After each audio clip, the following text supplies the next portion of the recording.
Senhoras e senhores, olha nós de novo aqui, estamos no tubo. E aí, Diego, como que você Bom dia, está? Depois estamos do bem. último vídeo, estamos aqui novamente e o bicho tá pegando, viu, Diego? Dar Ah, boas-vindas é? aí para os nossos ouvintes e aqueles que estão nos assistindo. É isso aí, pessoal. Sejam bem-vindos. Um ótimo dia, tarde ou noite a todos, a depender da hora que você vai ver a gente aqui. Estamos aí falando sobre política essa semana, esses dias aí. E é isso aí, né? Esperávamos algo daí para mais, viu, Marcelo? Tá vindo pancada, tá vindo aquele carinho, mas o propósito aqui é realmente trazer o que um coração que pensa e uma mente que sente, sempre com um olhar teológico de ver o nosso entendimento, o nosso pensamento.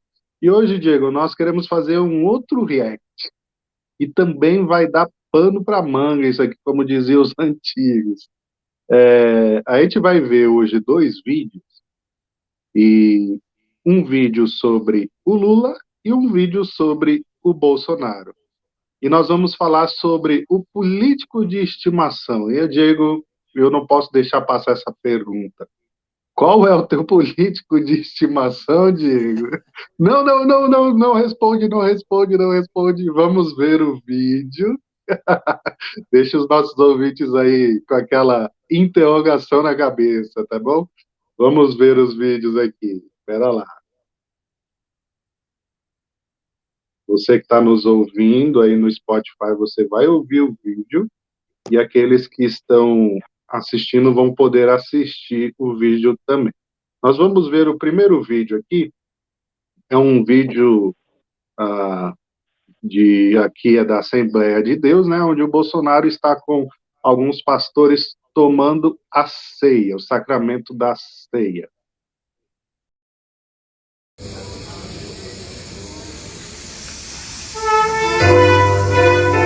Glórias a Deus. Glórias a Deus. Desse lado aqui, ó. Desse lado. Todo esse povo que te ama.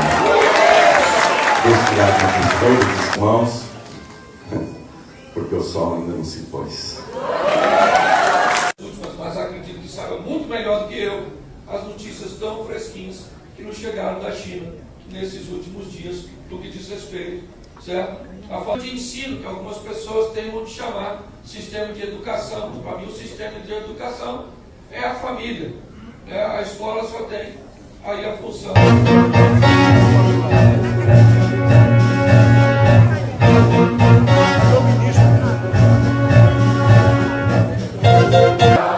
Em frutas mil és tu, Brasil, ó pátria amada. Dos filhos deste sol és mãe, gentil pátria amada. A nossa aproximação à bancada evangélica se efetivou realmente a partir de 2010. Cheguei aqui em novembro, uma votação sem quórum, o PLC 122, aquele que permitia a prisão. E tinha também, nesse mesmo ano, Muito bem, esse é o vídeo então do Bolsonaro. Ali ele aparece alguns pastores, né? O Pascoal Piragimi da aquela igreja que tem a pombinha branca, como que é? Agora esqueci o nome. Cláudio Duarte? E aí o Cláudio Duarte também, né? Cláudio E o Duarte outro, eu também. acho que é o João Henrique Palharim.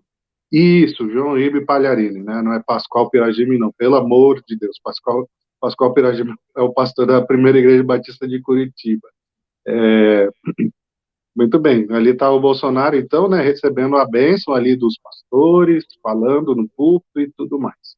Agora nós vamos ver um outro vídeo, Diego, que é um vídeo que bombou aí essa semana, do pastor carioca, pastor Batista carioca, ele era, né, o presidente da Convenção Batista Carioca, o Sérgio Duzileschi, é isso? Onde ele fala que Sérgio, a igreja precisa pedir perdão para o Lula. Vamos ver esse vídeo também. Você que nos ouve no Spotify vai ouvir aí. Presidente Lula, a igreja evangélica tem que pedir perdão ao Senhor. A igreja tem que pedir perdão ao presidente Lula.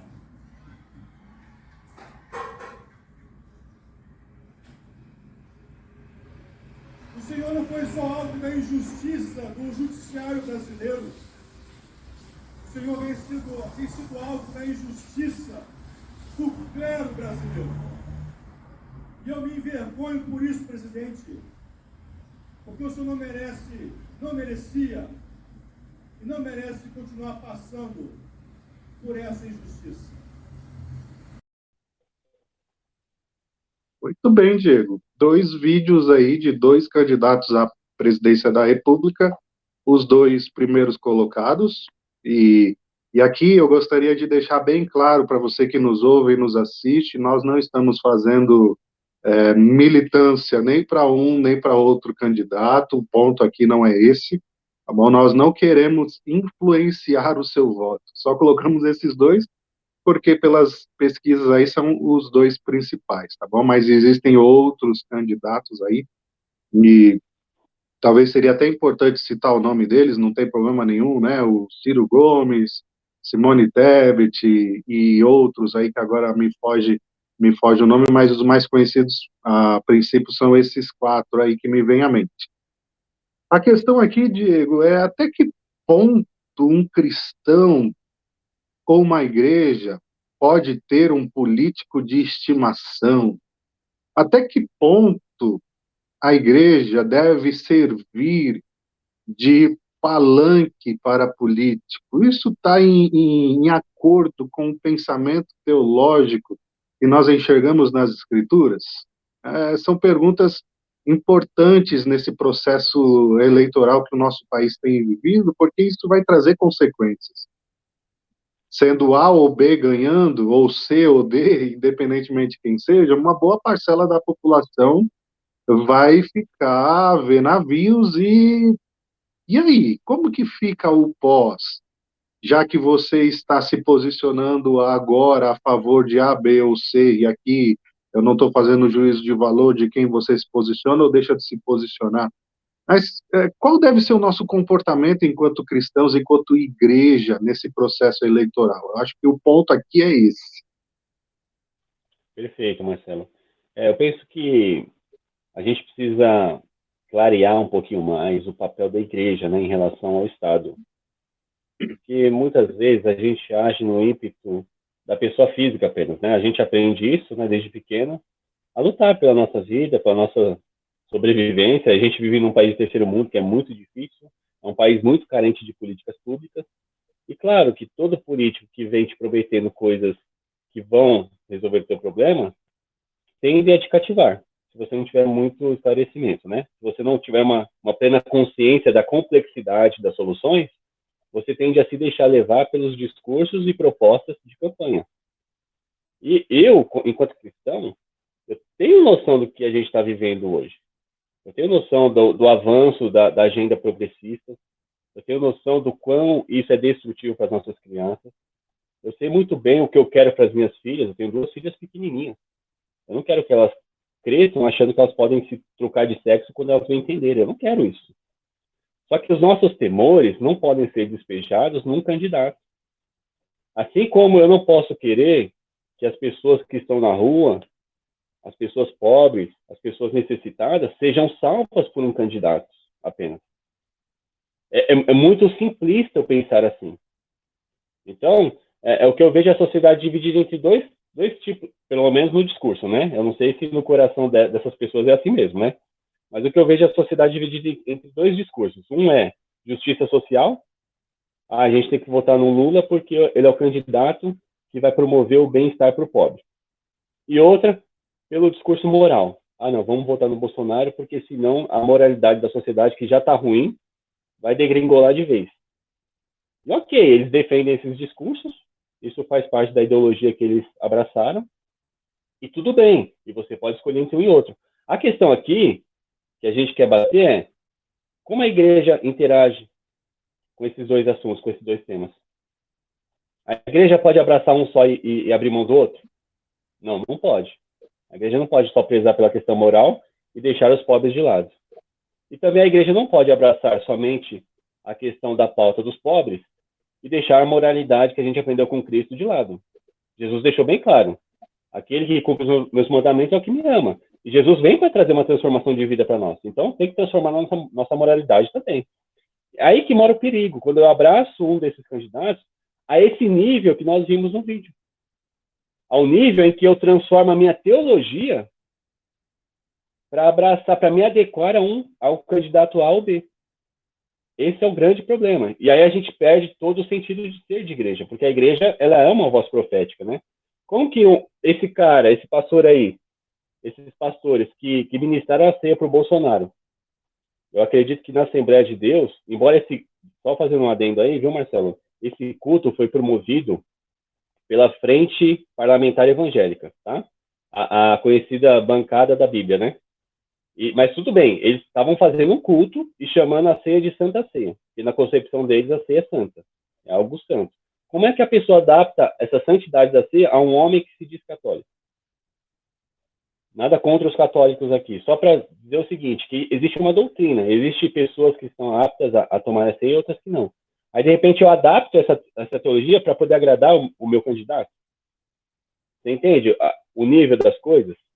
Você rebaixa o evangelho, você rebaixa a sacralidade das duas únicas ordenanças que Cristo deixou para trazer o teu candidato ao trono ali naquele momento, ao objeto de louvor e adoração da igreja. O cara se coloca no lugar de Deus, porque ele é o Salvador, e guardado aqui o trocadilho, ele é o Messias, literalmente, porque ele é quem vai parar aí aqui eu estou falando do Jair Messias Bolsonaro, né? Ele é quem, aí nesse caso do vídeo que você está falando, tá? Nesse caso, ele vai ser o cara que vai ser a barreira do avanço da imoralidade e das questões éticas do nosso país, né? E do outro lado, um outro pastor que coloca Lula como alguém que foi ofendido pela igreja cristã brasileira, onde toda igreja, não aquelas pessoas que o ofenderam, pode até ter tido, não sei, mas ele coloca como toda a igreja precisa pedir perdão para essa pessoa, porque ele também vai ser o salvador da pátria. Eu acho que tem alguma coisa errada no ar aí, viu, Diego? Exato. Esse pastor Sérgio Duzilek, ele faz algo tão grave quanto o outro lá que deu a ceia para o Bolsonaro e usou a ceia, um momento único, um momento super importante e sério da vida cristã, usou isso para fazer política. O outro usou a instituição e o nome que ele tinha enquanto presidente da Convenção Batista Carioca para reforçar o candidato da preferência dele. Ele subjugou a igreja à reputação do Lula. Olha que absurdo. Eu não estou dizendo que o Lula é inocente ou culpado aqui, mas existiram processos, existiram provas arroladas nesse processo, e ele que responda para a justiça. Agora, você querer que a igreja se desculpe por A ou B ter pensado que ele é corrupto ou não, isso é um absurdo. Se tem alguém que precisa desculpar ou não desculpar, é a justiça, porque quem julga é a justiça, não somos nós, né? Exato. Eu acho que assim, quem tem que se desculpar a alguém é o homem e para Deus. Nós temos que pedir perdão para Deus o tempo todo. A igreja, ela vai ser salva pelo sangue de Cristo, e não pelo sangue do Lula. Estão colocando o Lula nessa questão, o Sérgio Duzilek colocou o Lula nessa questão, como o salvador da pátria. Por quê? Porque o Lula é o político de estimação do coração dele. Porque ele se apegou às propostas do Lula de tal forma que ele se esqueceu das propostas de Jesus. Então, quando eu troco as propostas de Jesus pela proposta do Lula ou do Bolsonaro, eu estou abrindo mão de uma gama de coisas boas que Jesus trouxe para nossas vidas para poder me adaptar, me adequar especificamente àquele candidato. Aí que mora o perigo. Eu deixo uma esperança eterna, eu deixo ação divina completa, porque ela age tanto na vida moral quanto na vida social. Eu deixo tudo isso para poder abraçar só uma parte com um homem que é tão pecador quanto eu, ou até pior, dependendo do caso. Esse é o perigo de você ter um político de estimação, né? E o cara que tem um político de estimação, ele é um militante. O que é ser militante para mim? Eu acho que esse é um ponto interessante aqui. Militante é aquele cara que, para mim, ele dá os seus braços, o seu pensamento, o seu coração, todo o seu intento, toda a sua força em prol de alguma coisa. Eu só consigo enxergar para a vida do cristão uma única militância, que é Deus. Amar a Deus acima de todas as coisas, com todas as minhas forças, com todo o meu entendimento, com todo o meu vigor. Os meus braços, o meu pensamento, o meu coração só são dignos de militância do amor de Cristo por mim. E é interessante que quando Cristo vai ser assunto aos céus, ele vai ser levado aos céus, depois da ressurreição e tudo completo, alguns ainda chegam para ele e falam assim, mestre, é agora, né, que você vai instaurar o reino aqui em Israel, porque é isso que a gente está aguardando de você. A gente não aguarda uma esperança futura, não, a gente quer agora. Então você vai destituir o Império Romano, vai ser agora, você tem poder, você é Deus. Nós entendemos isso. Cristo vira e fala, olha, vocês ainda não entenderam? Sabe qual é a tarefa de vocês agora? É ir e pregar o Evangelho. Ou seja, não é você ficar com bandeirinha de político e bottle de político por aí só porque ele defende moralidade cristã, sendo ele mesmo um imoral. Às vezes a gente coloca Satanás dentro da nossa casa com a desculpa de que ele vai resolver a situação por completo, e não vai. Eu não vou rebaixar a minha fé, a minha esperança, o meu olhar das coisas do alto por questões ideológicas, que eu sei que não vai ter nenhum Messias humano aqui que vai barrar essas questões. Esse é o ponto. Então, se eu sei que não existe ninguém capaz de barrar essas questões de injustiça, de imoralidade, que são os dois pontos aí que parece que saltam de um candidato e o outro, né? Um defende mais a justiça social, o outro defende mais a moralidade. Se eu sei que nenhum desses dois vão barrar isso é cumprimento profético do final dos tempos, por que eu então tiro a minha mente das coisas que são do alto e coloco todos os meus esforços nesses homens?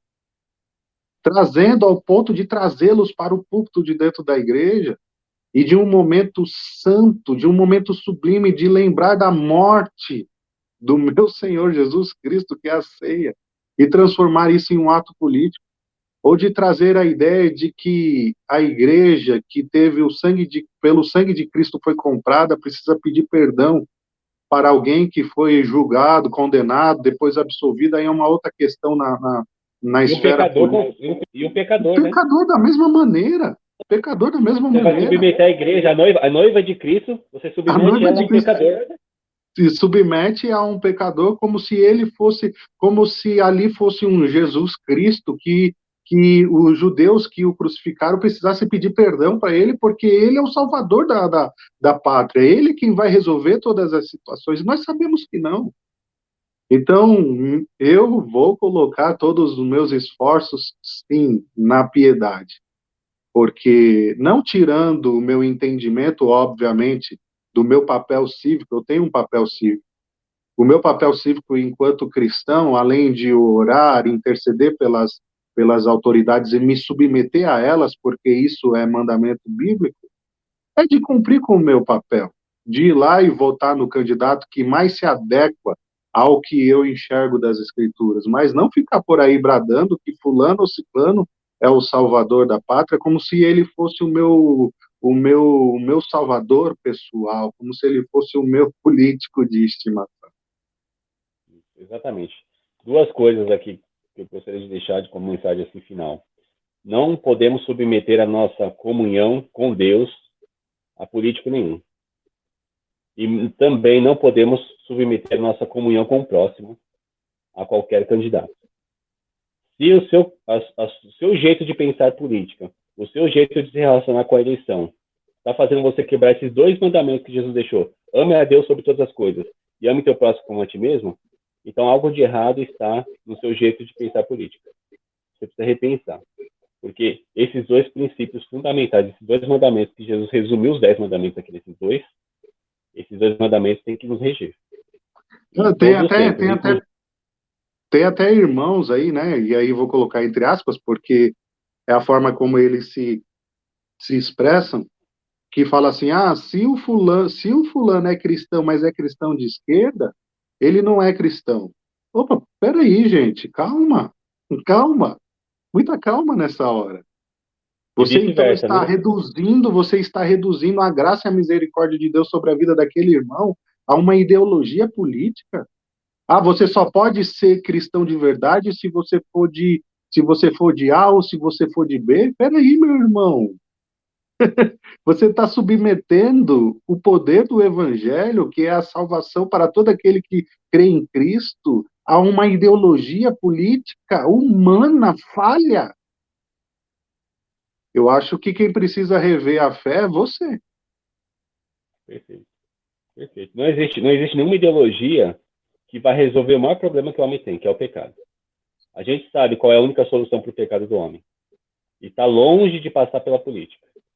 Então, se Jesus não transformar a vida das pessoas, não é o político A ou B que vai mudar. Não é ideologia, né? Exato. Não é ideologia. A ideologia humana, ela é um paliativo para algumas questões pontuais, mas ela não aborda o todo. O todo mesmo, que é o coração do homem, que é da onde provém as entradas e as saídas da vida, esse coração do homem, quem trabalha é só a Espírito Santo de Deus. Se ela partisse pelo menos do ponto que a gente partiu no nosso primeiro vídeo, né, Diego? Que o coração do homem é corrupto, de todos os homens. E ele é desesperadamente corrupto, ele está morto. E se a gente não partir desse ponto de que o nosso pensamento precisa ser transformado, não adianta você ser de direita, não adianta você ser de esquerda, não adianta você ter o político A, o B ou C de estimação. Você precisa ver o seu coração. E levar essa verdade a outras pessoas. Porque a sociedade, a nossa família só vai ser transformada pelo poder do evangelho. Se a gente não acreditar no poder do evangelho, preterindo o evangelho, o poder do evangelho em relação ao poder de qualquer ideologia ou partido, a gente está se enganando. A gente está se colocando num caminho de perdição. E a gente está afastando das nossas vidas o agir de Deus. Não permita que as eleições afastem da sua vida o agir de Deus, aquilo que Ele quer fazer na sua vida. Aquilo que Ele quer fazer através da sua vida para as pessoas com quem você convive. Não deixe que a política atrapalhe a missão de Deus. Tanto na igreja, talvez você seja pastor, líder, talvez você ocupe alguma função na sua igreja. Não deixe que a igreja seja usada como curral eleitoral. Porque quando a igreja se reduz para caber no tamanho de um candidato, ela está abrindo mão de uma grande fatia da população que ela tem que alcançar. E como nós dissemos no último vídeo, metade ou um terço, pelo menos, da população vai ficar muito triste com o resultado das eleições. Como a sua igreja está se preparando para lidar com essa questão? Com essa falta de esperança que vai ficar. Exato. É que a gente tem que pensar. Será que a gente vai se regozijar e vai esfregar a vitória na cara desse um terço? Ou a gente vai abraçar com misericórdia e falar assim, vem cá, meu irmão, vamos entender aqui o processo, vamos ver o que ficou depois da eleição? Vamos ver o que realmente importa na vida cristã? Se a gente não tomar cuidado, a gente vai ter um período muito tenebroso nesse sentido. Porque um vai querer subjugar o outro. E isso não é bom. Isso não é bom.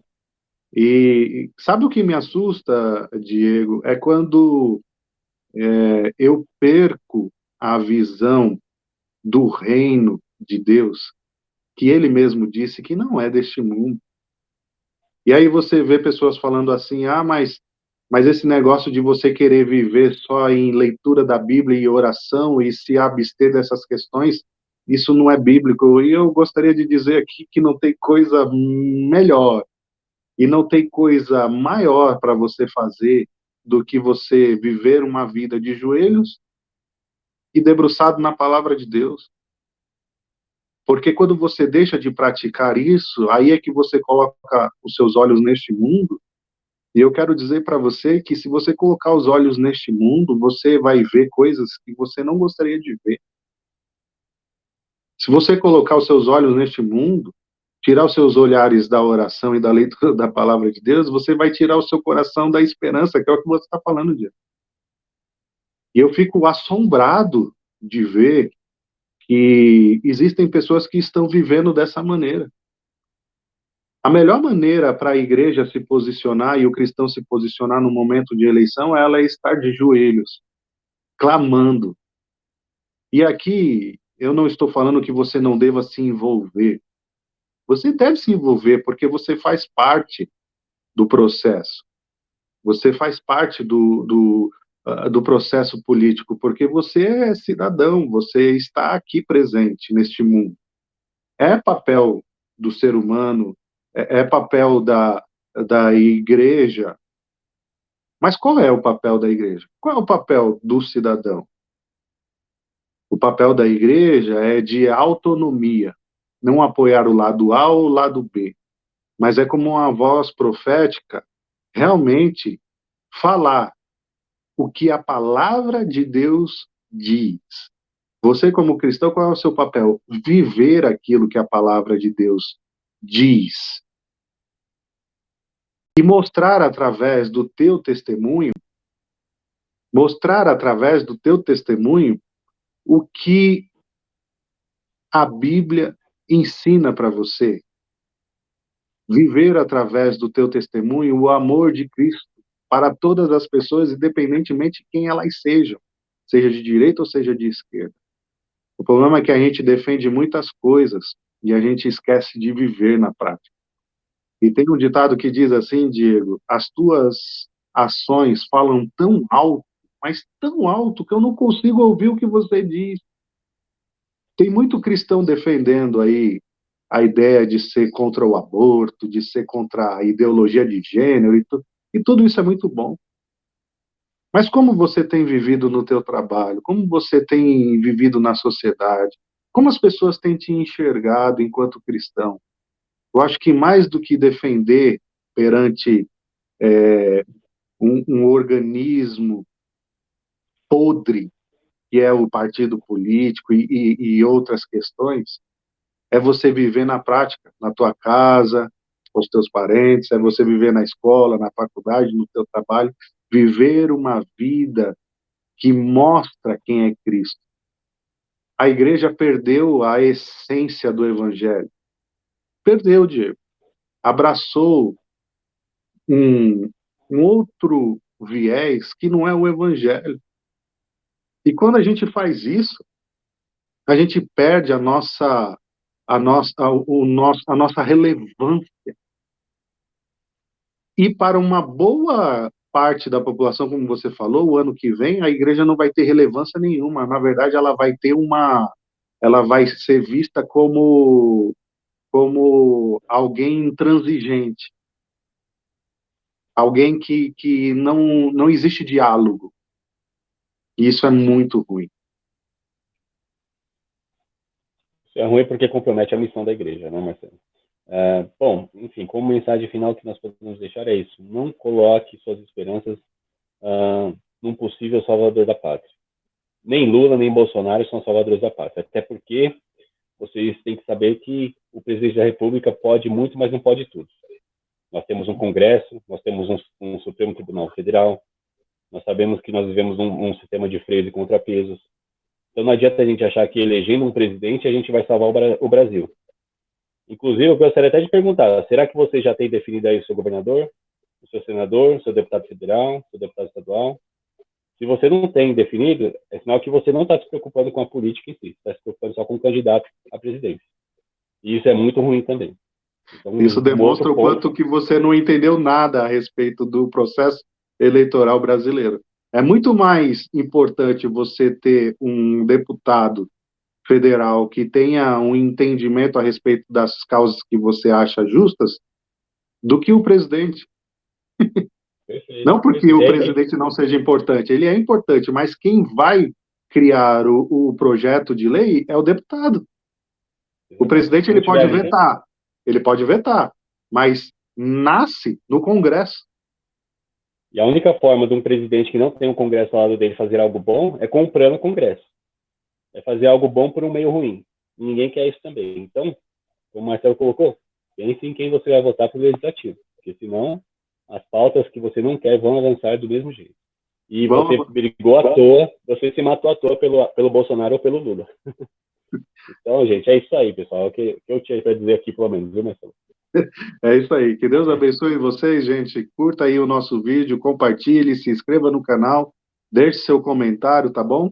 E que Deus te abençoe. Um abraço, nos vemos no próximo vídeo. Até mais, Diego. Até mais. Pensem com a mente de Deus. Deus abençoe a todos. Amém.